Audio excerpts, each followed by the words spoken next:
হে everyone, আবারও চলে এসেছি তোমাদের সঙ্গে একটা রান্নার ভিডিও শেয়ার করতে। চলো শুরু করা যাক। আজ বানাবো আমি ট্যাংরা মাছের ঝাল।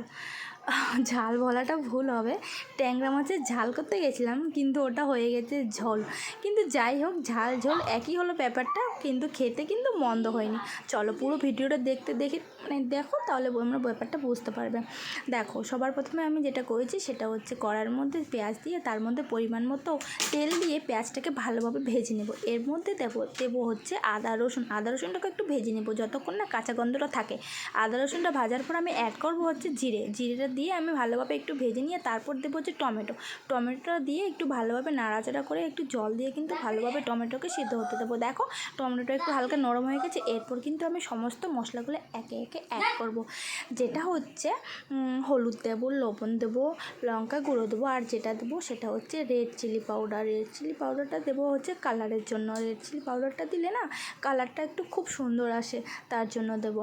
তারপর দেখো, আমি এখন সমস্ত মশলাগুলো দিয়ে কষাবো। দেখো, যত কষাবেই না তত সবজিতে না সবজি বলাটা ভুল, মাছ মাংস হোক বা যাই হোক, কষানোর উপর কিন্তু না তোমার টেস্টটা নির্ভর করে।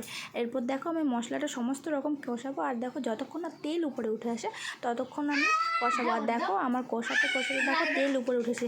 জানি না তোমরা ক্যামেরার ও পাশে কীভাবে বুঝতে পারছো জানি না, কিন্তু কালারটা না একদম মারাত্মক এসেছিলো। আর দেখো কত সুন্দরভাবে আমার কিন্তু এখানে মশলাটা কষানো হয়ে গেছে। আর এর মধ্যে আমি যেটা অ্যাড করেছি সেটা হচ্ছে টক দই। কিন্তু আমি এখানে টক দইটা অ্যাড করার সময় কিন্তু না তোমাদের ক্যামেরা অফ করে বুঝতে পারিনি, ঠিক ক্যামেরাটা অফ হয়ে গেছিলো। দেখো, টক দইটা অ্যাড করার পর কিন্তু আমার আরও দেখো গ্রেভির কালারটা না আরও হয়ে গেছে। আমি টক দইটা দিয়েছি এই কারণে, যেহেতু আমি ঝাল করবো যাতে একটু থকথকা ব্যাপারটা হয় না সেই রকম। আর দেখো, জল দেওয়ার পর কিন্তু ঠিক আমার এইভাবে এসেছে। এরপর আমি সমস্ত মাছগুলো দিয়ে দেবো। এর মধ্যে দিয়ে আমি কিছুক্ষণের জন্য ঢাকা দিয়ে রেখে দেবো যতক্ষণ পর্যন্ত মাছটা একদম হয়ে আসে।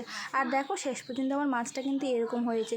আমার ভুল হয়েছে, ঝোলটাকে আরও একটু করতে হতো, শুকাতে হতো, তারপর গ্রেভিটা হতো। আমি না তার আগে নামিয়ে নিয়েছিলাম। তো আমার কেমন লাগলো ভিডিওগুলো অবশ্যই বলবো।